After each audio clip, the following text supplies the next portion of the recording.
Where are you going dressed like that?" The words cut through the marble corridor like a knife through silk, stopping Elena Ricci mid-step. Her heart slammed against her ribs as she turned slowly, the crimson fabric of her borrowed dress swirling around her knees.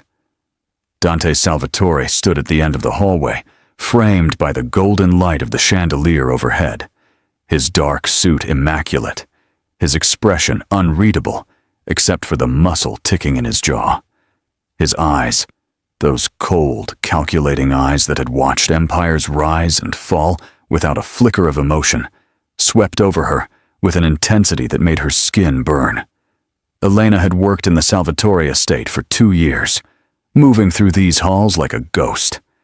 She cleaned the priceless marble, dusted the Renaissance paintings, served coffee in bone china cups, and existed in the careful silence that all good help maintained. She had perfected the art of invisibility, keeping her eyes down, her movements efficient, her presence forgettable. In a world that belonged to men like Dante Salvatore, men who controlled the hidden currents of power flowing through Naples like underground rivers, invisibility was safety. But tonight, standing in a dress the color of fresh blood, Elena felt anything but invisible. Welcome to Eden Romance Stories, besties. This is our second video. My friend dared me to prove I am not a failure and get 1,000 subscribers in 2 weeks. Help me prove her wrong. Like my video, drop a comment of encouragement, and subscribe. It will make me very happy. I asked you a question, Elena. Dante's voice dropped lower, each syllable precise and deliberate. He moved toward her with the kind of controlled grace that reminded her exactly who he was. Not just the owner of this estate, not just a wealthy businessman with legitimate holdings across southern Italy. He was a man whose word could end lives or save them, whose family name had been written in blood and loyalty for 3 generations. "I'm going out, Mr. Salvatore," she managed, lifting her chin despite the tremor in her voice. "It's my night off." His eyes narrowed, dark and assessing. Out where? With whom? Elena felt the familiar weight of being small, of being insignificant, settling over her shoulders like a heavy cloak. But something new pushed back against it tonight. Maybe it was the dress her friend Julia had insisted she borrow, the way the fabric made her feel like someone worth noticing. Maybe it was the exhaustion of 2 years spent being no one, watching life happen to other people while she remained on the sidelines. Maybe it was turning 26 and realizing she had nothing to show for it, except calloused hands and a savings account that would never be enough to change her circumstances. "With a friend," she said carefully, "to a restaurant in the city. Just dinner." A friend. Dante repeated the word as if tasting something bitter. He was close now, close enough that she could smell the faint trace of his cologne, something dark and expensive that probably cost more than her monthly salary. Close enough that she had to tilt her head back to maintain eye contact. What kind of friend takes you out looking like this? Heat flooded her cheeks, part embarrassment, part anger. Looking like what exactly? His gaze traveled over her again, slower this time, and she watched something flicker behind those cold eyes. Something that looked almost like heat, like hunger, like a man seeing something he wanted and was trying very hard not to reach for. Like you're trying to get yourself killed. Do you have any idea what kind of attention a woman draws in a dress like that, in this city? At night? "I think I can handle myself, Mr. Salvatore." "Can you?" Dante's hand shot out, not touching her, but close enough that she felt the electricity of almost contact, close enough that her breath caught in her throat. "Do you know who runs the restaurants you're planning to visit? Do you know whose eyes will be on you the moment you walk through the door? Do you understand what it means when someone like you catches the wrong kind of attention in my city?" Someone like her. The words stung more than they should have. She was still just the maid to him, even now. Even dressed like this, even standing here, trying to be someone different for one single night. "I'm not your responsibility, Mr. Salvatore." Something dangerous flashed across his face, something that made her take an involuntary step backward. "That's where you're wrong." He pulled out his phone, his fingers moving with practiced efficiency. "Marco will drive you. Paolo will be inside the restaurant. You won't see him, but he'll be watching. If anything feels wrong, if anyone makes you uncomfortable, you tell Marco immediately, and you come home. I don't need your security detail." It wasn't a request. Dante's tone left no room for argument. He looked at her then, really looked at her, and for the first time since she had started working in his home, Elena felt seen. Not as the invisible woman who cleaned his study or brought him espresso at dawn. Not as a piece of furniture that happened to move and breathe, but as a person, as a woman, as someone who existed beyond her function in his household. The weight of that attention was almost too much to bear.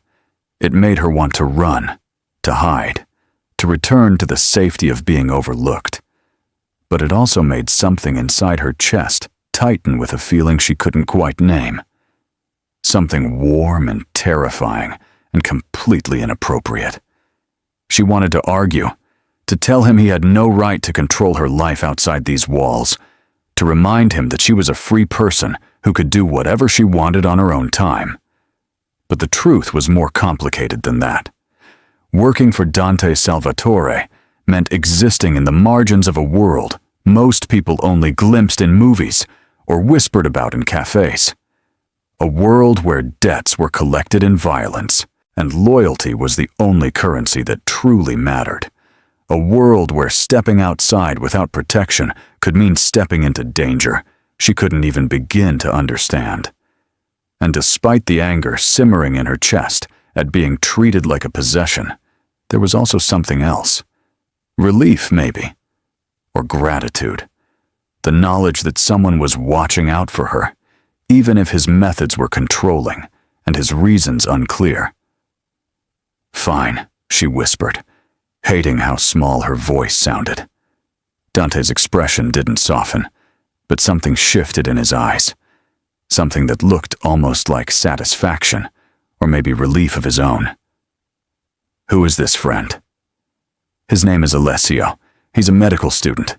We met at the market last week when I was buying vegetables for the kitchen." The words tumbled out before she could stop them, and she immediately regretted the confession when Dante's jaw tightened, when that muscle in his cheek started ticking again.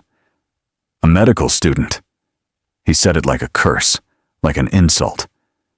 "And he asked you to dinner." "Yes." "Does he know where you work?" Elena hesitated, suddenly aware that this conversation had shifted into dangerous territory. "No, I didn't tell him. I just said I worked in a private household." For a moment, Dante just stared at her, his expression unreadable. Then he stepped closer, so close she had to tilt her head back to maintain eye contact, so close she could feel the heat radiating from his body. "You don't tell anyone where you work. You don't tell anyone who employs you. You don't mention this address or my name or anything that could connect you to me. Do you understand, Elena? This isn't about control. It's about keeping you alive." The words should have frightened her, should have reminded her that she was working for a dangerous man in a dangerous world.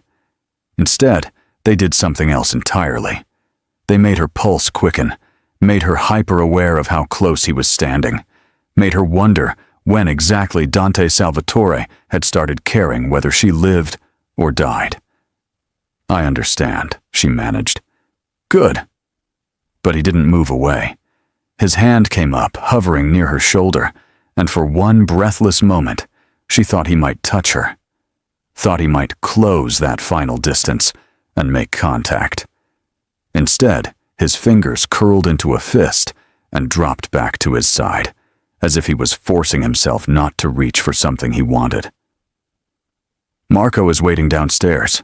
Don't make him wait long."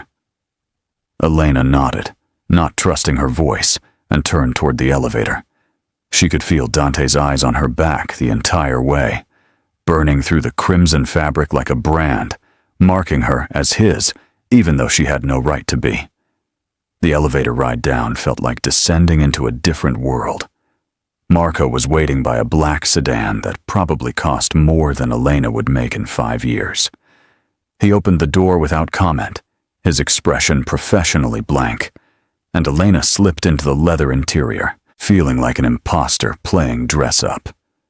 The restaurant Alessio had chosen was in the heart of Naples, tucked into a side street near the historic district.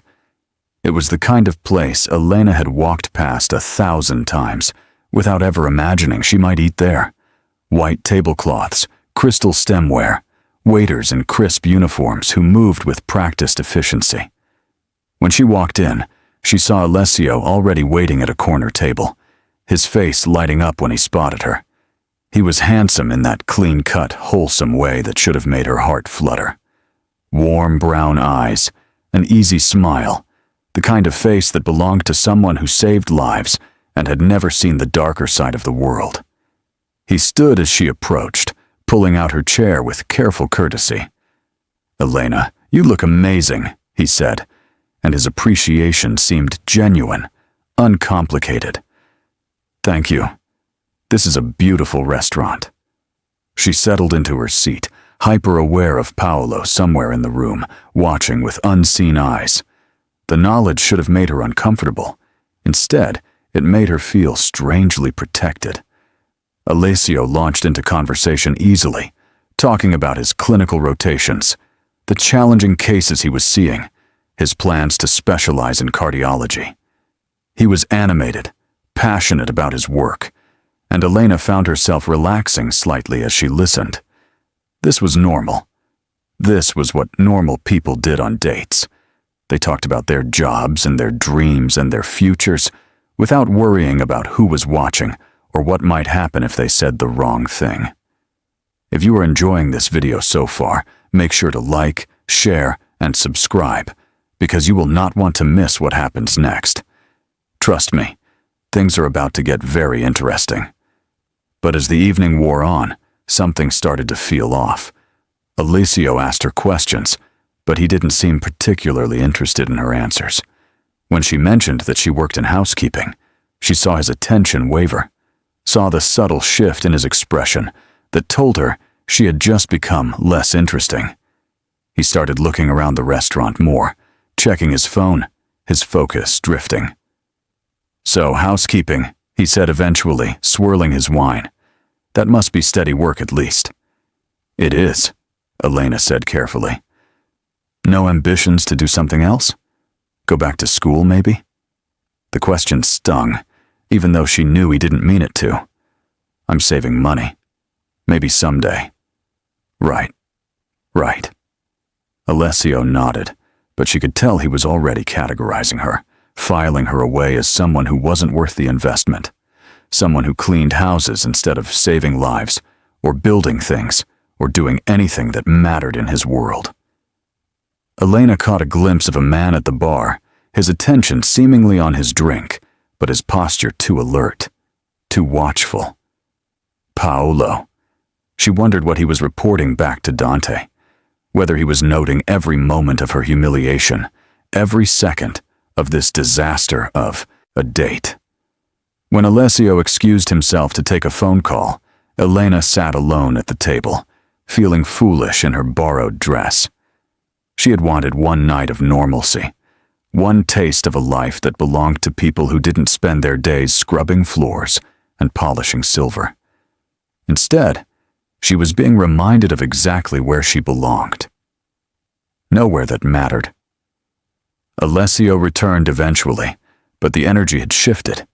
He made polite conversation through the rest of dinner, but Elena could tell he was already planning his exit strategy. When the check came, he paid with a credit card that had his father's name on it, and Elena felt another small piece of her dignity crumble away. Outside the restaurant, Alessio walked her toward the street where Marco was already waiting.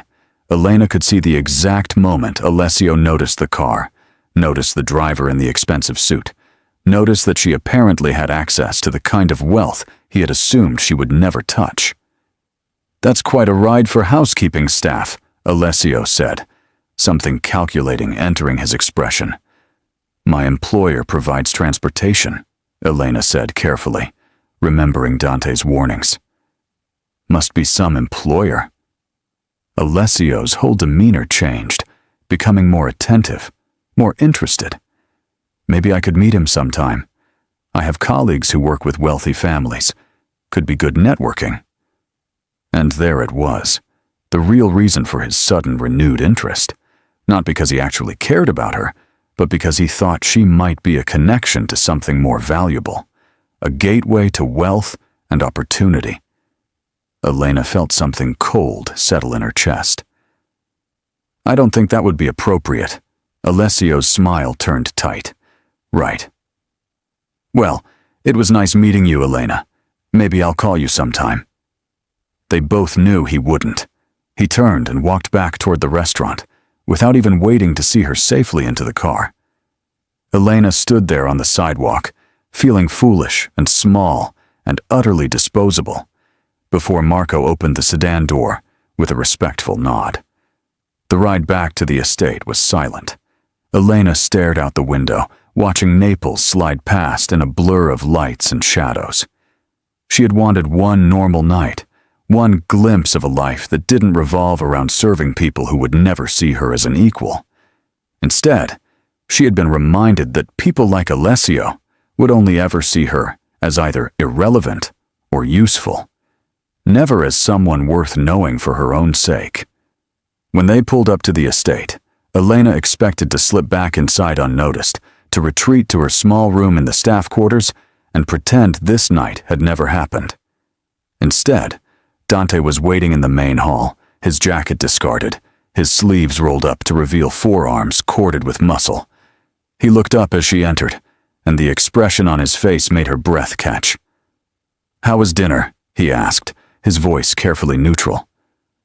"Fine," Elena lied, moving toward the stairs. "Marco said your date left you standing on the sidewalk." Dante's voice stopped her mid-step. Heat flooded her face. Of course Marco had reported back.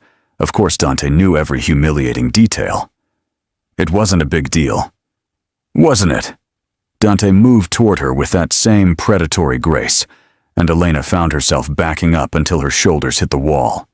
He didn't touch her, but he was close enough that she could feel the heat radiating from his body, close enough that she had to tilt her head back to meet his eyes. "Did he treat you well, Elena? Did he make you feel like you mattered? Did he see you the way you deserve to be seen?" The questions were too intimate, too raw. Elena's throat tightened. "Why do you care?" "Because I do." The words came out rough, almost angry. "Because for 2 years you've walked through this house like a ghost, and I never once stopped to actually see you. I passed you in hallways. I drank the coffee you made. I lived in the spaces you cleaned. And I never once looked at you as anything more than part of the furniture. And now I can't stop seeing you. Now I notice every time you walk into a room. Now I care who you have dinner with, and whether they're good enough for you, and whether they make you smile the way you should be smiled at." Elena's heart was hammering so hard she was sure he could hear it. "Mr. Salvatore, I don't think—" "Dante," he interrupted, his voice dropping to something almost pleading. "When it's just us, you call me Dante. Please." The intimacy of it stole her breath, the vulnerability in his voice, the raw honesty in his eyes, the way he was looking at her like she was something precious he was afraid to break. "This isn't appropriate. I work for you. I depend on you for my livelihood. I know." His hand came up, his fingers brushing along her jaw with a gentleness that contradicted everything she knew about him. "I know exactly how inappropriate this is. You work for me. You live under my roof. Every rule of decent behavior says I should walk away right now and pretend this conversation never happened. Every ounce of self-control I've built over 34 years is screaming at me to step back." "Then why don't you?" The question came out as barely more than a whisper. Dante's thumb traced the curve of her lower lip, and Elena's eyes fluttered closed. Because I've spent my entire life following rules, building an empire on discipline and control, and never letting anyone see weakness. And then you walked out tonight in that red dress, and suddenly I don't care about any of it. I just care about making sure no one else gets to see you like this. Making sure no one else gets to touch you, or talk to you, or make you feel like you're not the most important person in whatever room you're standing in. His words wrapped around her like chains, binding her to him in ways she didn't fully understand. Elena knew she should pull away, should remember her place, should protect herself from the inevitable heartbreak of wanting something she could never have. But when Dante leaned in, his breath warm against her cheek, all her carefully constructed defenses crumbled. "I can't do this," she whispered, even as her hands came up to rest against his chest, even as she felt his heart hammering beneath her palms. "I know." But he didn't move away. His other hand slid into her hair, tilting her face up toward his. "Tell me to stop, Elena. Tell me this is a mistake, and I'll walk away. I'll make sure you never have to see me again if that's what you want. I'll find you another position somewhere safe, somewhere you can build the life you deserve without my world touching you." Did she want that? The question echoed through her mind as she stared up at him, at this man who controlled an empire built on violence and power. This man who was looking at her like she was the only thing in the world that mattered. The smart answer was yes. The safe answer was yes. The answer that would protect her heart was definitely yes. But Elena had spent her entire life being smart and safe and invisible. And where had it gotten her? Standing alone on sidewalks, dismissed by men who saw her as either irrelevant or useful, but never as someone worth knowing. Never as someone worth fighting for. Instead of answering with words, she pushed up on her toes and pressed her lips to his. The kiss was everything, and nothing like she had imagined. Dante made a sound low in his throat, something between a groan and a growl, and then his arms were around her, pulling her flush against him. His mouth moved over hers with a hunger that stole her breath, claiming her in a way that should have terrified her, but instead made her feel alive for the first time in years. One of his hands tangled in her hair, while the other splayed across her lower back, holding her so close she could feel every hard plane of his body against her softer curves. Elena's hands slid up to lock behind his neck, holding him to her as if she could keep this moment from ending through sheer force of will. When they finally broke apart, both breathing hard, Dante rested his forehead against hers. His eyes were dark, pupils blown wide, and his hands were shaking slightly where they held her.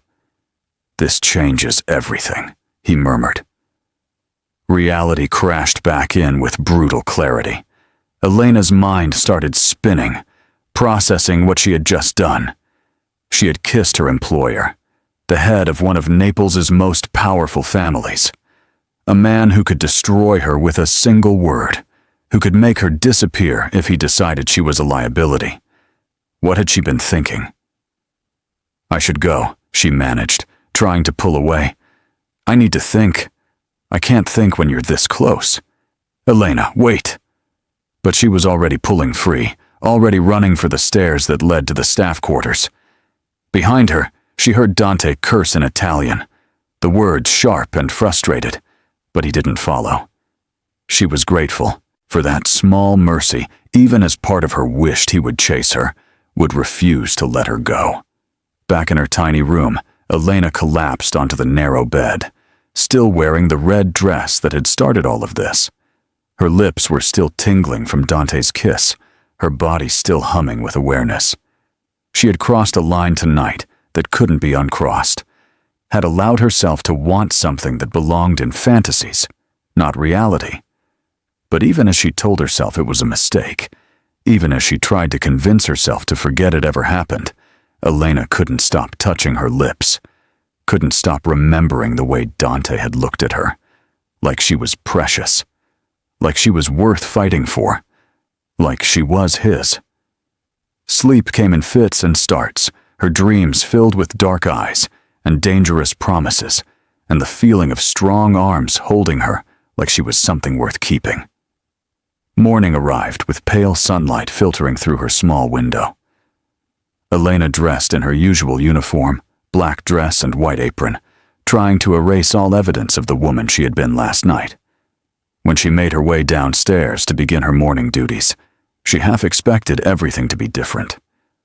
But the estate looked exactly as it always did. Pristine marble floors, priceless artwork on the walls, the scent of fresh espresso drifting from the kitchen. She was making her way toward the service area when she heard voices coming from Dante's study. Male voices, speaking in rapid Italian. Elena knew she should move away, should give them privacy, should maintain the careful boundaries that all good staff observed. But something in the tone made her pause, made her step closer to the partially open door. "The shipment was intercepted last night," a gravelly voice said. "Someone tipped off the authorities. We lost everything." "How much?" That was Dante, his voice cold and controlled in a way that made her shiver. $3 million in merchandise, plus the vehicles and the facility. The men barely got out before the raid. 2 of them are in the hospital. A long silence.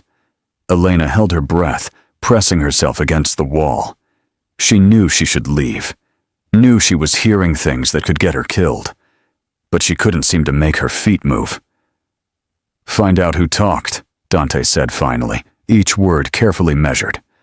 "I want names by tonight, and I want to know how deep the leak goes. Check everyone who had access to that information." "Already on it, boss. But there's something else. Word on the street is that the Rossi family is making moves, testing our borders in the north. They think we're distracted with the investigation." "Then we remind them why that's a mistake." Dante's voice dropped to something dangerous, something that sent chills down Elena's spine.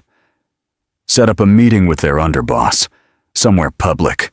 I want them to understand that we're not weak just because we're careful. And I want our people visible in their neighborhoods, not causing trouble, just letting them know we're watching. Keep watching because something is about to happen that will change everything for Elena and Dante. You will not want to miss this." "What about the girl?" a different voice asked, younger, uncertain. Elena's breath caught. Were they talking about her?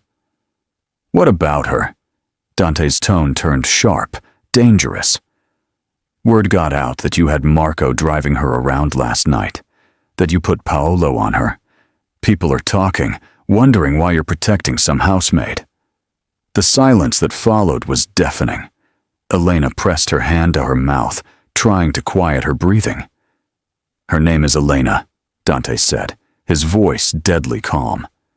"And anyone who has a problem with my decisions can bring them to me directly. Is that understood?" "Yes, boss. Of course. I just thought you should know what people are saying." "I know exactly what people are saying. Now get out. All of you. I have work to do." Elena heard movement, footsteps approaching the door. She panicked, looking for somewhere to hide, but there was nowhere to go. The door swung open, and 3 men filed out, all of them freezing when they spotted her standing there. For a moment, no one moved. The men stared at her with expressions ranging from surprise to suspicion to carefully controlled blankness. Elena felt her face burning, felt the weight of their judgment, felt exposed in a way that made her want to disappear into the marble floor.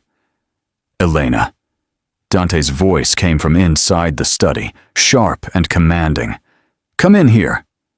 The men stepped aside, creating a path for her. Elena forced her feet to move, walking into the study on legs that felt like water. Dante was sitting behind his massive desk, his expression unreadable. He waited until the door closed behind her before speaking. "How much did you hear?" Elena's throat was dry. "I wasn't trying to listen. I was just passing by and I heard voices. And I should have kept walking, but I didn't. And I'm so sorry. I'll never... Elena. Dante stood, moving around the desk. How much did you hear? Enough, she whispered, lifting her chin. I heard enough to remember who you really are. What you really do. Something flickered in Dante's eyes. Pain, maybe, or resignation. He stopped a few feet away from her, maintaining distance, as if he was afraid of what might happen if he got too close. And who is that? Someone dangerous. Someone involved in things I don't understand. Someone I should definitely stay away from. Dante's jaw tightened. You're right. You should stay far away from me, from all of this. I deal in things that would horrify you. I make decisions that keep me up at night. And I won't apologize for any of it, because this is the world I was born into. The legacy I inherited when my father was murdered in front of me when I was 20 years old. The confession made Elena's breath catch. She had known Dante's father was dead, but she hadn't known how. Hadn't known that Dante had witnessed it. I had a choice then, Dante continued, his voice rough. I could have walked away, let the empire crumble, let our enemies carve up everything my family had built over 3 generations. Or I could step up and become what was needed. So I hardened myself. I learned to make impossible choices. I built walls so high that nothing could touch me. He paused, his eyes finding hers. Until I saw you in that red dress, and suddenly all those walls started crumbling, and I remembered what it felt like to want something beyond duty and legacy. Elena's heart was racing. Why are you telling me this?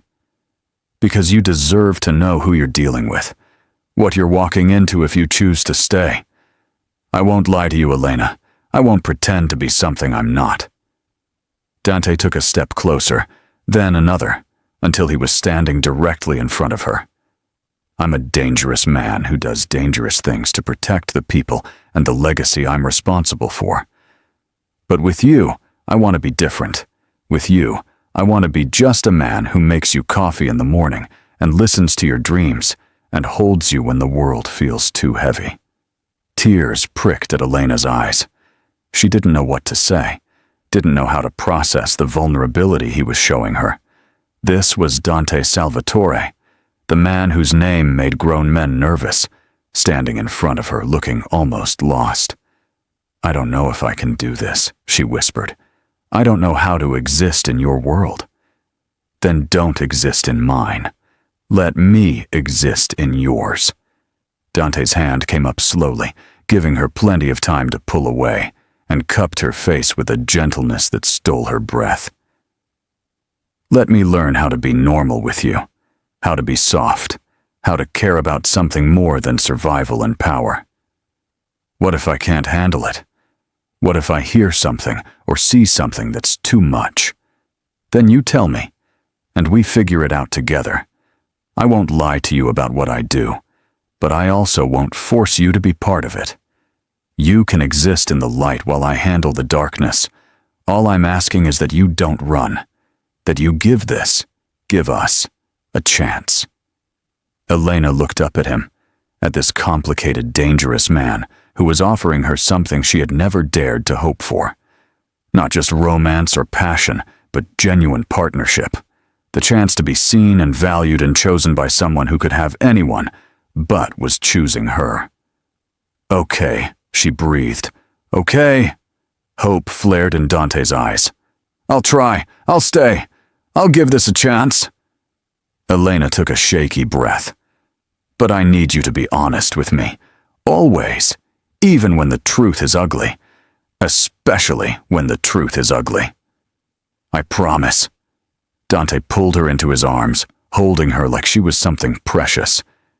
No lies between us, even when it's hard. They stood there for a long moment, wrapped up in each other, finding comfort in the connection neither of them had expected, but both of them desperately needed. When Dante finally pulled back, his expression had shifted into something more determined. I need to handle some things today, he said. business that can't wait. But tonight, have dinner with me. Here, in the private dining room, just the two of us. Let me show you that I can be more than what you heard through that door." It wasn't a request, but it wasn't quite a command either. It was an invitation from a man who was trying very hard to be someone different than he usually was. Elena found herself nodding before she could second-guess the decision. "What time?" 8. Dante's expression softened slightly. "And Elena?"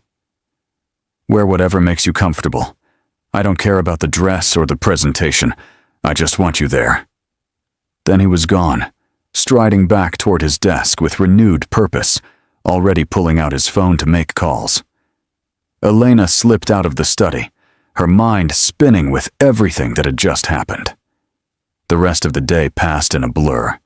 Elena went through her usual routine, cleaning and organizing, and trying to process the dramatic shift her life had taken. The other staff members watched her with varying degrees of curiosity and concern. Maria, the head cook who had been with the family for 2 decades, finally cornered her in the kitchen around mid-afternoon. "You're different today," Maria said, kneading dough with practiced efficiency. "I don't know what you mean," Elena lied, scrubbing at an already spotless counter. Maria made a sound that was half laugh, half sigh. "Child, I've worked in this house long enough to recognize when something has shifted. I see the way he looks at you now. I see the way you look at him when you think no one's watching." Elena's face burned. "It's not like that." "Isn't it?"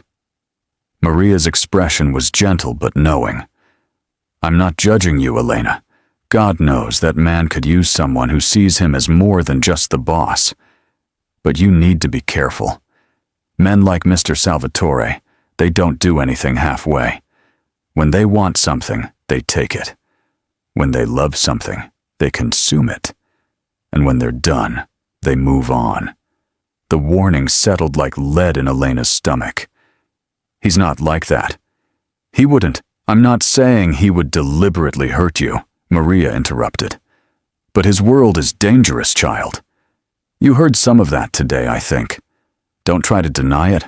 I know you were near his study when his men were there." She paused in her kneading, meeting Elena's eyes directly. "All I'm saying is remember who you are. Remember where you come from. Don't lose yourself trying to fit into a world that was never meant for people like us." Elena wanted to argue, wanted to defend what was growing between her and Dante. But the truth was, Maria had a point. She was a housekeeper from a nothing town outside Rome, orphaned young, with no family and no safety net. Dante was the head of a powerful organization with roots going back generations. The gap between them wasn't just wide, it was a chasm. But even knowing all that, even understanding the risk, Elena couldn't bring herself to walk away. Not yet. Not when Dante looked at her like she hung the moon. Not when his touch made her feel alive for the first time in years. Not when he was willing to show her vulnerability and honesty in a world where both were dangerous luxuries. When 8 o'clock arrived, Elena found herself standing outside the private dining room in a simple navy dress she had bought with her first paycheck from working at the estate. It wasn't fancy or expensive, but it was hers, and it made her feel like herself rather than trying to be someone she wasn't. She knocked softly on the door, and Dante's voice called for her to enter. When she stepped inside, her breath caught. The room had been transformed. Candles flickered on every available surface, casting dancing shadows across the walls. The long, formal table had been replaced with a smaller, more intimate one set for 2. Classical music played softly from hidden speakers, something achingly beautiful that she didn't recognize. Dante stood by the window, looking out over the city lights. He had changed from his usual suit into dark slacks and a white shirt with the sleeves rolled up, looking both more casual and somehow more attractive than usual. When he turned and saw her, his expression softened into something that made her chest tight. "You came," he said, as if he had genuinely been uncertain. "You asked me to. I know. But after this morning, after everything you heard, I thought maybe you'd change your mind." Dante crossed to her, taking her hand and bringing it to his lips in a gesture that was old-fashioned and somehow perfectly him. "I'm glad you're here." He pulled out her chair with old-world courtesy, waiting until she was seated before taking his own place across from her. For a moment they just looked at each other, the weight of everything unspoken hanging between them. "Tell me about yourself," Dante said finally. "Not the things I could read in your employment file, the real things. What makes Elena Ricci happy? What keeps you up at night? What do you dream about when you let yourself dream?" The questions caught her off guard. She had expected seduction, maybe charm, not this genuine curiosity, this sincere desire to know her as a person. "I don't usually let myself dream much," she admitted. "Dreams feel dangerous when you're living paycheck to paycheck, when you have no one to fall back on if things go wrong. But if you could dream, if money and security weren't concerns..." Elena considered the question, really thought about it for maybe the first time in years. "I'd want a garden. Somewhere quiet where I could grow things, watch them change with the seasons. Maybe write if I was brave enough. Poetry, I think. Small observations about the world that most people overlook because they're too busy rushing past." When she looked up, Dante was staring at her with an intensity that made her breath catch. "You write poetry?" "Sometimes. In my head, mostly. I've never actually written any of it down." "Why not?" "Because it feels presumptuous. Like I'm pretending to be something I'm not. Someone educated or cultured or worthy of having their words preserved." Dante's expression turned fierce. "You're not pretending anything. You are a poet who hasn't written her poems yet. There's a difference. And anyone who made you feel like your words weren't worth preserving was a fool who didn't deserve to hear them." The conviction in his voice made her chest tight with emotion. "What about you?" she asked, needing to shift the focus. What would Dante Salvatore do if he could walk away from all of this? His expression darkened, shadows crossing his face. "I don't get to walk away. This life, this responsibility, it's mine whether I want it or not. My father built this empire with blood and loyalty and impossible choices. When he died, when I watched him bleed out on the floor of our family restaurant, while my mother screamed and I was too young and too powerless to do anything, it became mine to protect. The men who work for me, their families, the legitimate businesses we run, they all depend on the decisions I make every single day. I can't just abandon that."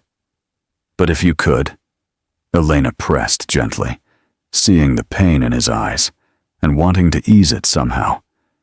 Dante was quiet for a long moment, staring at his wine glass. When he spoke, his voice was soft, almost wistful. "I'd want peace. A house by the sea where I could hear the waves instead of sirens and shouting. Maybe a dog, something loyal and simple. Someone to share breakfast with who doesn't want anything from me except my company, who sees me as just a man instead of a name or a position or a source of power." The image he painted was so at odds with the man she knew, the man whose reputation made people nervous, that Elena felt her heart crack open. "That sounds beautiful." "It sounds impossible." But his eyes found hers across the table. "Until I met you. Now I find myself thinking about impossible things, imagining futures I have no right to imagine, wondering what it would be like to wake up next to someone who cares about me rather than what I can do for them." Before Elena could respond, staff entered with the first course. The meal that followed was exquisite, each dish more delicious than the last. But Elena barely tasted any of it. She was too focused on the man across from her, on the way he listened when she talked about her childhood in Rome, on the small smiles he gave her when she said something that surprised him, on the way his eyes tracked her every movement like he was afraid she might disappear if he looked away. They talked about everything and nothing. Books they had read, places they had dreamed of visiting, memories from childhood that had shaped who they had become. Dante told her about his mother, taken suddenly by an aneurysm when he was just 12, how it had shattered his father into someone harder and colder. About the crushing weight of expectation that had followed his father's death, the men who had tried to take advantage of his youth, the first time he had to make a decision that cost someone their life, and how it had nearly broken him. "I was 23, he said quietly, swirling his wine. "There was a man, one of my father's oldest friends, who had been skimming money from our operations. Small amounts at first, then larger. I confronted him, gave him a chance to explain, to make it right. He pulled a gun instead. Tried to kill me right there in my own office." "What happened?" Elena whispered. "My security killed him first, and I had to decide what to do with his family, his wife and 2 sons, who had no idea what he'd been doing. Every one of my advisors said to cut them off, make an example, show that betrayal had consequences. But I couldn't do it. I set them up with new identities, a house in Milan, enough money to start over, and half my own men thought I was weak for it. But you weren't," Elena said firmly. "You were showing mercy, showing that you're more than just the violence." Dante looked at her with something like wonder. "That's exactly what my mother would have said. She always believed there was a better way, that we could use our power to protect instead of just dominate. She sounds like she was an amazing woman. She was. You would have liked her. She would have loved you." The words hung in the air between them, heavy with implication. By the time dessert arrived, something had shifted between them. They weren't just employer and employee anymore, weren't just 2 people testing the boundaries of attraction. They were connecting on a deeper level, finding common ground in their shared losses, their complicated relationships with legacy and expectation, their desire for something more than what they had been given.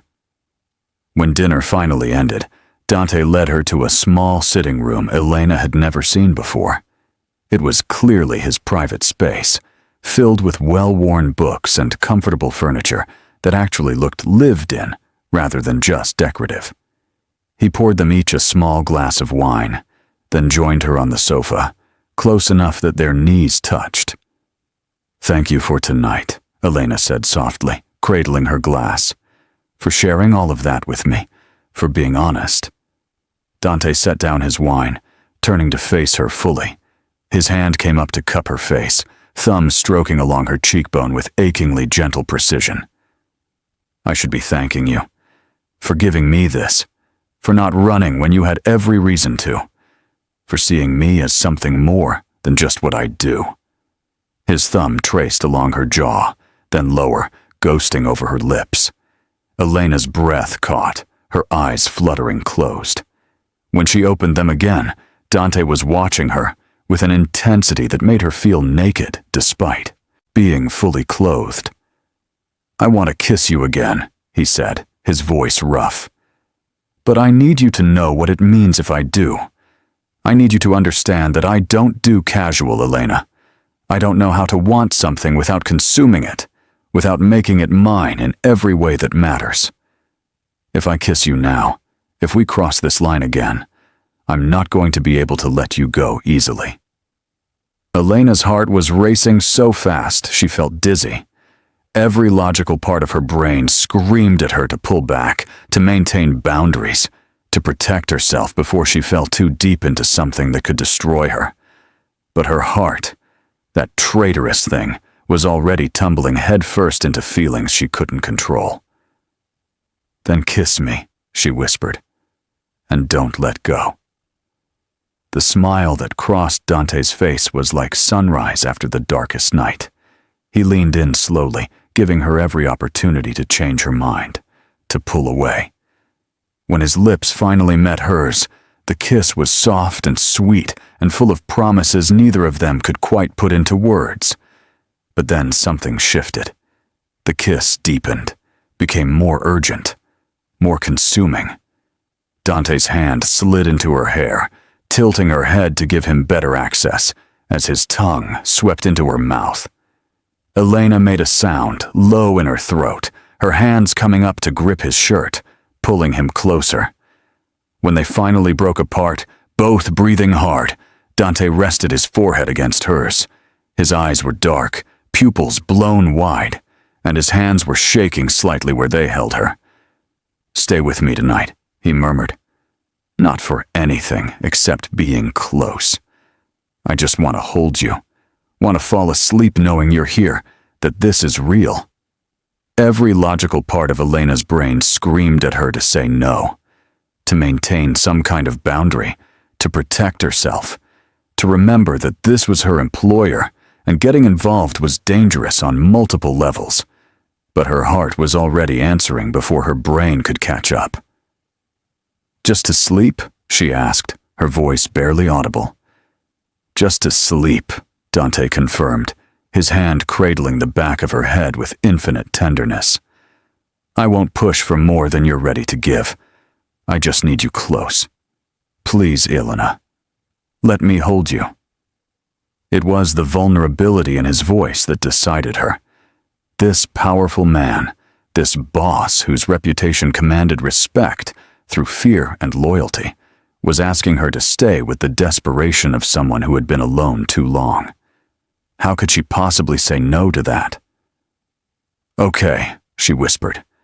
The relief that crossed Dante's face was almost overwhelming. He stood, offering her his hand, like a gentleman from another era, and led her through corridors she had never explored before. His private quarters were stunning in their understated elegance, all dark wood and leather, masculine and imposing, but somehow inviting. The bed was enormous, covered in soft linens that probably cost more than she made in a month. Dante disappeared into the bathroom, returning a moment later with one of his shirts. "You can wear this if you want. I'll give you privacy to change." He stepped out onto the balcony, closing the door behind him to give her space. Elena changed quickly, the soft cotton engulfing her small frame, falling to mid-thigh and smelling like him. When she called out that she was ready, Dante came back inside, his expression softening when he saw her. "You look perfect," he said simply, his voice rough with emotion. He changed into sleep pants and nothing else, and Elena tried very hard not to stare at the expanse of his chest, at the tattoos that covered his ribs and shoulder. Tried not to think about all the stories those marks probably told, the violence and loss they likely commemorated. When they finally settled into bed, Dante pulled her against him with careful reverence, her back to his chest, his arm wrapped securely around her waist. It should have felt awkward or presumptuous. Instead, it felt like coming home to a place she hadn't known existed. "Tell me something," Dante murmured into her hair, his breath warm against her neck. "Something you've never told anyone else." Elena was quiet for a moment, thinking about what she wanted to share, what felt safe to reveal. "Sometimes when I'm cleaning the gallery, I stand in front of the paintings and imagine what the artist was feeling when they created them. I make up whole stories in my head about their lives, their loves, their heartbreaks. I give them names and histories and reasons for every brushstroke. It's silly, I know, but it makes me feel less alone." "It's not silly, it's beautiful." Dante's arm tightened around her, pulling her more securely against him. "My turn.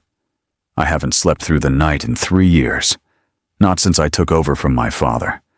Every sound, every shadow. I'm always waiting for the next crisis, the next betrayal, the next fight. But right now, holding you like this, I think I might actually sleep. You make me feel safe in a way nothing has in years." The confession made Elena's throat tight with unshed tears. She laced her fingers through his, holding their joined hands against her chest, directly over her heart. "Then sleep, Dante. I'll be here when you wake up, I promise." "You promise?" His voice was small, vulnerable in a way that made her heart ache. "I promise." She felt Dante relax behind her, his breathing gradually evening out into the steady rhythm of sleep. And true to his word, within minutes, he was completely unconscious, his grip on her never loosening, as if, even in sleep, he was afraid she might disappear. Elena lay awake longer, listening to his heartbeat, feeling the rise and fall of his chest against her back, marveling at the trust he was showing her. This man who controlled an empire, who made decisions that affected hundreds of lives, who held power that most people couldn't even imagine, was sleeping peacefully for the first time in years because she was there. The weight of the trust was almost overwhelming, but it was also precious, a gift she hadn't expected and didn't take lightly. As exhaustion finally pulled her under, Elena's last conscious thought was that she was in far deeper than she had ever intended to be. And strangely, she didn't regret it at all. Elena woke to golden sunlight streaming through floor-to-ceiling windows and the immediate realization that she was alone. The space beside her was still warm, the sheets still holding Dante's scent, telling her he hadn't been gone long. She sat up slowly, pulling his shirt tighter around herself, trying to process everything that had happened. The events of the previous night felt almost dreamlike in the morning light. Had she really shared dinner with Dante Salvatore? Had she really opened up about her poetry and her dreams? Had she really fallen asleep in his arms, feeling safer than she had in years? A soft knock at the door made her freeze. "Come in," she called hesitantly, pulling the covers up higher. A young woman entered carrying a tray laden with breakfast. She was one of the newer staff members, someone Elena had seen around but never really talked to. The woman's expression was carefully neutral, professionally blank, giving away nothing of what she thought about finding the housekeeper in the boss's bed. "Mr. Salvatore asked me to bring you breakfast," she said, setting the tray on the bedside table. "He's in meetings, but said to tell you he'll see you later. He also said you should take your time, that there's no rush." "Thank you," Elena managed, her face burning with embarrassment. The woman nodded and left, closing the door softly behind her. Elena stared at the tray, fresh fruit arranged artfully, pastries that were still warm and flaky, coffee that smelled like heaven. And beside the plate, a single red rose with a note in Dante's precise handwriting. Had to handle some business that couldn't wait. "Don't disappear on me. We're not done talking. I want to take you somewhere tonight." Elena read the note 3 times, something warm and terrifying blooming in her chest, despite all her reservations. She ate breakfast slowly, trying to figure out what came next. Did she go back to her room and change into her uniform? Did she try to act like nothing had changed? Did she wait here for Dante to return? In the end, she decided to shower and dress in her own clothes, intending to slip back to the staff quarters and maintain some semblance of normalcy. But fate had other plans. Because halfway down the corridor, still damp from the shower and wearing yesterday's navy dress, she ran into a man she had never seen before. He was tall and dark-haired, probably in his early 40s, with cold eyes that assessed her with uncomfortable intensity. Everything about him screamed danger, from his expensive suit to the way he carried himself with casual menace. "You must be Elena," he said, his accent different from the local Neapolitan dialect. "Roman, maybe, or further north. I've heard very interesting things about you." Elena's instincts screamed at her to run, to get away from this man as quickly as possible. "I don't believe we've met. If you're here to see Mr. Salvatore, I can find someone to help you. Oh, I don't need an appointment. Dante and I go way back. The man smiled, but it didn't reach his eyes. I'm Luca Rossi. That name mean anything to you? Elena's blood went cold. The Rossi family. The ones making moves against Dante's territory. The ones he had been dealing with. I'm not involved in Mr. Salvatore's business affairs. That's not what I hear. Luca took a step closer, and Elena found herself backing up instinctively. Word on the street is that Dante has finally found something he cares about more than his empire. Something that makes him vulnerable. That makes you very valuable, Elena. Let me go, Elena said, trying to keep her voice steady, even though fear was clawing at her throat. Whatever business you have, it's with him, not me. In a moment. Luca's hand shot out, catching her arm, not hurting her. Not yet. But the threat was implicit in every line of his body. First, I want you to deliver a message for me. Tell Dante that his refusal to negotiate is going to cost him. Tell him that territories don't belong to anyone forever. Tell him that if he continues to be unreasonable, I'll have to take more direct measures to get his attention. I'm not delivering anything. Elena tried to pull away, but Luca's grip tightened. You will if you know what's good for you. See, Dante might think he's protecting you, keeping you hidden away in his fortress. But we've been watching. We know you go to the market on Thursday mornings. We know you visit that little bookshop on Via Toledo every other Sunday. We know. Tell him yourself. The voice came from behind them, cold and absolutely lethal. Elena's heart leaped as she turned to see Dante standing there, flanked by two men she recognized as part of his personal security detail. His expression was murderous, every line of his body radiating controlled violence. Luca released Elena immediately, stepping back with his hands raised in a gesture of false surrender. Dante, I was just delivering a message to your lovely friend here. By threatening her, Dante moved past Elena, putting himself between her and Luca with deliberate precision. You come into my home without invitation. You put your hands on someone under my protection. You make threats against her safety. And you expect me to listen to anything you have to say? She's just a housekeeper, Luca said, but there was uncertainty creeping into his voice now. I was simply being thorough.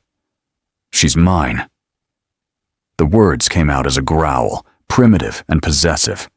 And if you ever touch her again, if you even look at her wrong, if you so much as think about using her to get to me, I will burn your entire family's operation to the ground. Your clubs, your restaurants, your legitimate businesses, all of it. I'll make sure the Rossi name becomes a cautionary tale that people tell their children.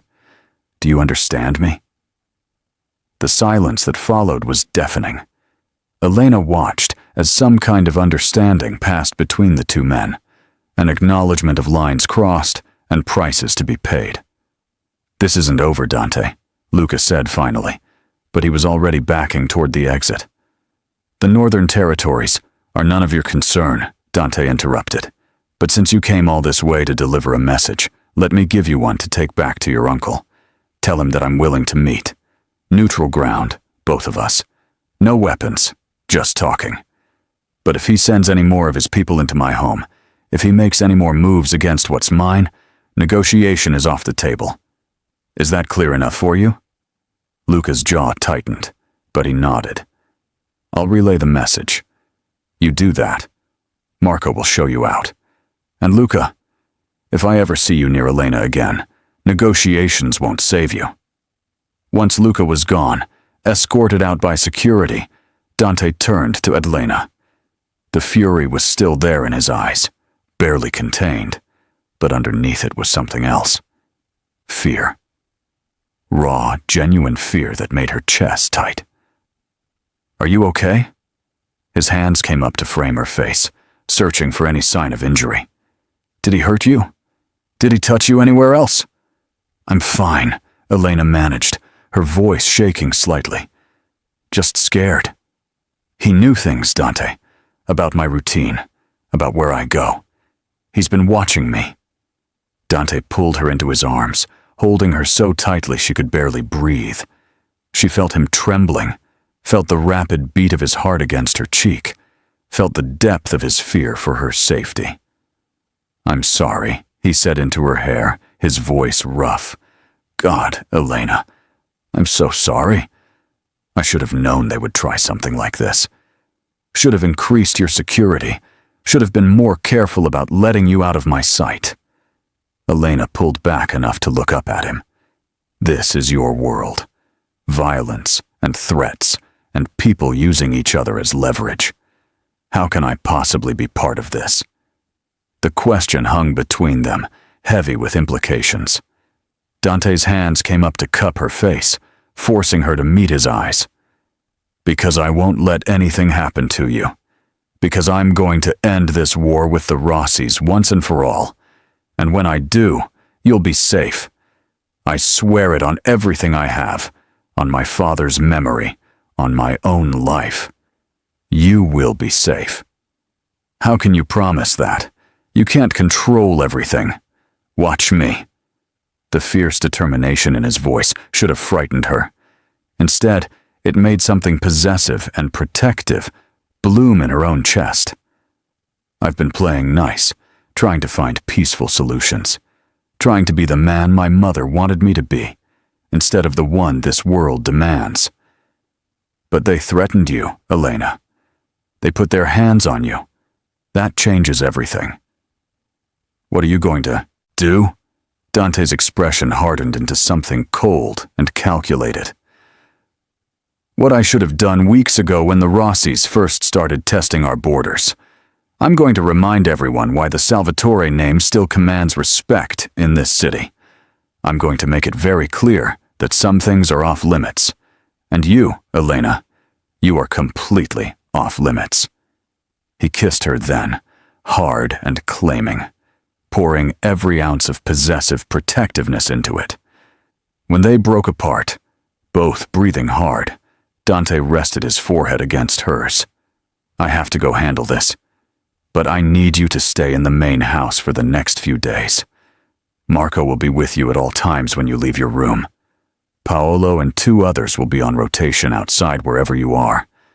I know it feels like a prison, but it's temporary, just until I can neutralize this threat. Can you do that for me?" Elena wanted to argue, wanted to tell him she didn't need constant guards, that she could take care of herself.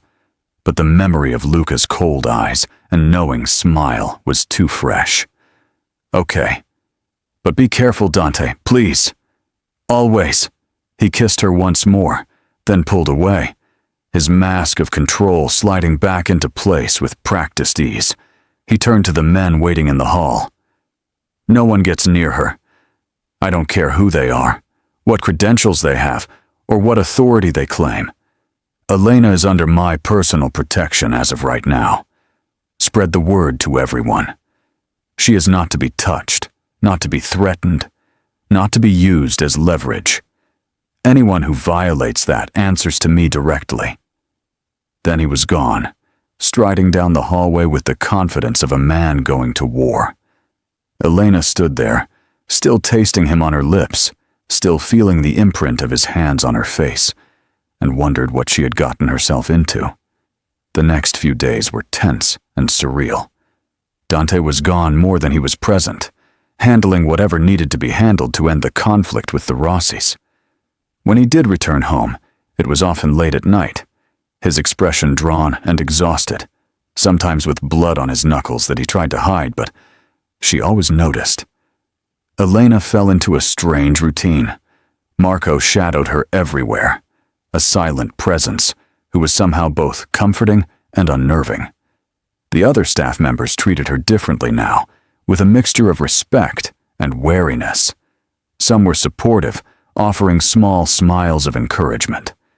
Others kept their distance, as if afraid that associating with her might draw unwanted attention. Maria still spoke to her, though her warnings had become more dire. "You should leave while you still can," she said one afternoon, while they were preparing vegetables in the kitchen. Before you're in so deep you can't find your way out. I can't leave, Elena admitted, chopping carrots with more force than necessary. Even if I wanted to. Because you think you love him? Maria's tone was gentle, understanding. Because I know I do. The confession felt both liberating and terrifying. I love him, Maria. God help me, but I do. And I think he loves me too. The older woman sighed, wiping her hands on her apron. Then I'll pray for you, child, because loving men like Dante Salvatore, it's not easy. It's not safe. It costs something every single day. But maybe, if you're very lucky and very strong, it might be worth it. That night, Dante returned home looking utterly exhausted. There was blood on his knuckles again, and what looked like the beginning of a bruise along his jaw. He tried to go straight to his study, but Elena intercepted him. "Come with me," she said softly, taking his hand. He didn't argue, just let her lead him to his bathroom. Elena carefully cleaned his knuckles, each swipe of the cloth an act of care and concern. The cuts weren't deep, just scraped and raw, but they spoke of violence she didn't want to think about too closely. "You don't have to do this," Dante said quietly, watching her work with an expression she couldn't quite read. "I know." Elena bandaged his knuckles with gentle precision, her touch as tender as she could make it. "But I want to. Let me take care of you for once." When she finished, Dante pulled her into his lap without warning, burying his face in her neck. She felt him breathe her in, felt the tension slowly drain from his body as he held her close. "It's almost done," he murmured against her skin. "The Rossis have agreed to back off. We're signing a formal agreement tomorrow. New territory lines, clear boundaries, consequences for violations. You'll be safe soon. I promise." "What did you do?" Elena asked, running her fingers through his hair. "Things I'm not proud of. Things I'll probably have nightmares about. But you're going to be safe, and that's all that matters to me right now." Elena pulled back enough to look at him, to really see the toll this was taking. "I love you," she said, the words escaping before she could stop them, before she could second-guess or overthink. Dante went completely still. Then he pulled back, his eyes searching hers with desperate intensity, looking for any sign that she didn't mean it, that she was just saying what she thought he wanted to hear. "Say that again. I love you." Elena's voice was stronger this time, more certain. "I know I shouldn't. I know this is complicated and dangerous and probably insane. I know you're my employer and I depend on you, and this violates every rule of appropriate boundaries. But I love you anyway. I love you so much it terrifies me." The smile that broke across Dante's face was like watching the sun rise after the longest night. He kissed her deeply, thoroughly, pouring every ounce of emotion into it, until she was dizzy and breathless. When he finally pulled back, his eyes were bright with something that looked suspiciously like tears. "I love you too," he said, each word deliberate and weighted with meaning. "I've loved you since that night you walked out in that red dress and made me realize what I'd been missing all along. I love you more than I've ever loved anything in my entire life, and I'm going to spend every day proving it to you, if you'll let me." Every day. Elena's heart was racing, hope and fear warring in her chest. "That's a pretty long commitment." "Not long enough." Dante's hands framed her face with infinite tenderness. "I want forever with you, Elena. I want to wake up next to you every morning and fall asleep holding you every night. I want to hear about your dreams and support them and watch you become everything you're meant to be. I know I'm not what you probably imagined when you thought about falling in love. I know my world is dark and dangerous and full of things that should make you run as fast as you can in the opposite direction. But I'm asking you to stay anyway. I'm asking you to build a life with me, whatever that looks like, however we need to make it work." Elena thought about all the very valid reasons she should say no. The danger, the impossibility, the vast gulf between their worlds. But then she thought about how he made her feel. Seen in a way no one ever had before. Valued for who she was rather than what she could do. Loved with a fierce, protective devotion that both terrified and thrilled her. "Yes," she whispered. "Yes to all of it." Dante kissed her again, and this time there was pure joy in it, bright and undeniable and overwhelming. They made their way to his bed, falling asleep tangled together. Two people who had found something unexpected and precious in the least likely of places. The agreement with the Rossis was signed the next day without incident. Dante came home that evening looking lighter than she had seen him in days, the weight of constant vigilance finally lifting from his shoulders. He swept Elena into his arms the moment he saw her, spinning her around like something out of a movie. "It's done," he said, setting her down but keeping her close. "It's really done. You're safe now. We can actually breathe." Over the following weeks, Elena's life transformed in ways she never could have imagined. Dante was true to his word, treating her not as an employee, but as his partner in every sense that mattered. He introduced her to his most trusted advisors as someone important, someone whose opinions carried weight. He made space for her in his world, listened when she had ideas about the legitimate businesses he was building, valued her perspective even when it challenged his own assumptions. The staff noticed the shift. Some were genuinely happy for them, glad to see Dante finally finding something that made him smile. Others were more skeptical, convinced Elena was just another passing fancy that would fade when the novelty wore off. But Elena was too focused on building something real to care what anyone else thought. Dante surprised her constantly, with small gifts that showed he paid attention to her passing comments, with quiet evenings where they read side by side, comfortable in companionable silence, with fierce protection that made her feel cherished without being stifled. And most surprisingly, with his willingness to change patterns of behavior that had been set for years, making room in his carefully controlled life for spontaneity and softness and vulnerability. 6 months after that first night in the red dress, Dante took Elena on a drive down the coast. They wound through narrow roads with breathtaking views of the Mediterranean, music playing softly, Dante's hand resting on her knee like it belonged there. When they finally stopped, it was in front of a small house perched on a cliff overlooking the sea. It was modest compared to the estate, but beautifully appointed, with a wraparound porch and a garden that overlooked the waves.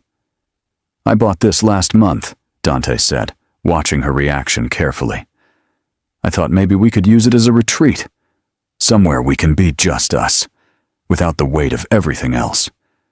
Somewhere you can have that garden you talked about." Elena stared at the house, at the garden space, at the view that looked like something out of a dream. "You bought a house by the sea." "I bought our house by the sea." Dante pulled her into his arms, holding her close. "Because you make me believe in impossible things. Because I want mornings where the only sound is waves instead of phone calls and emergencies. Because I want to give you the space to write your poetry and watch you grow things and share breakfast with you for the rest of my life without anyone else intruding." "I don't have the words," Elena whispered, tears streaming down her face. "Then show me." Dante's smile was soft, full of love and promise. "Show me by staying, by building this life with me, by letting me love you the way you deserve." Elena kissed him, pouring everything she felt into it. When they finally pulled apart, both of them were smiling through tears. "There's one more thing," Dante said, reaching into his pocket. He pulled out a small velvet box, opening it to reveal a ring. Not ostentatious or flashy, just a simple platinum band with a single perfect diamond. I know we've only been together for 6 months. I know this is fast, and probably seems crazy to anyone looking from the outside. But I also know that I don't want to spend another day without you being mine in every way that counts. Elena Ricci, will you marry me? Elena stared at the ring, at the man holding it, at the future being offered to her.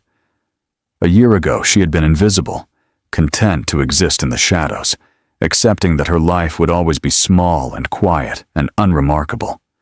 Now she was being asked to step fully into the light, to claim a life she had never dared to dream of. "Yes," she said, her voice steady and sure. "Yes, I'll marry you." Dante slipped the ring onto her finger with hands that trembled slightly, then kissed her with a tenderness that made her heart ache in the best possible way. When they finally broke apart, they stood together on the porch of their house, looking out at the sea, two people who had found each other against all odds. The road ahead wouldn't be easy. Dante's world would always carry some element of danger, would always require vigilance and strength. But standing there in his arms, Elena knew she was exactly where she was meant to be, with the man who had seen her when she was invisible, who had made her believe she was worth loving, who had given her a life beyond her wildest dreams. Their wedding, 3 months later, was small and intimate, just close friends and the family members Dante trusted most. Elena wore white, but she carried red roses, a nod to the beginning of their story. And when Dante slipped the wedding band onto her finger, his eyes were bright with unshed tears. "You're mine now," he whispered as they stood at the altar. "I've been yours since the moment you asked where I was going in that dress," Elena replied. They honeymooned at their house by the sea, spending 2 weeks wrapped up in each other, building the foundation of their marriage away from the pressures and demands of Dante's empire. They talked about the future, about the children they might have someday, about the dreams they were going to chase together. And when they finally returned to Naples, it was as true partners in every sense. Elena took on a more active role in the legitimate businesses Dante was building, using her sharp mind and careful observation to help him navigate challenges. She became his confidant, his advisor, the person he trusted above all others. The men who worked for Dante learned quickly to treat her with the same respect they showed their boss, and the other families learned that Elena Salvatore was not a weakness to be exploited, but a strength that made Dante even more formidable. Because a man with nothing to lose was dangerous, but a man protecting the woman he loved was absolutely lethal. Years passed. Elena's poetry was eventually published under a pseudonym, her words touching readers she would never meet, giving voice to the small, beautiful moments that most people overlooked. The garden at their seaside house flourished, becoming a sanctuary they returned to whenever life became overwhelming. And through it all, their love deepened and strengthened, becoming the unshakable foundation everything else was built on. The girl who had once been invisible had become impossible to overlook.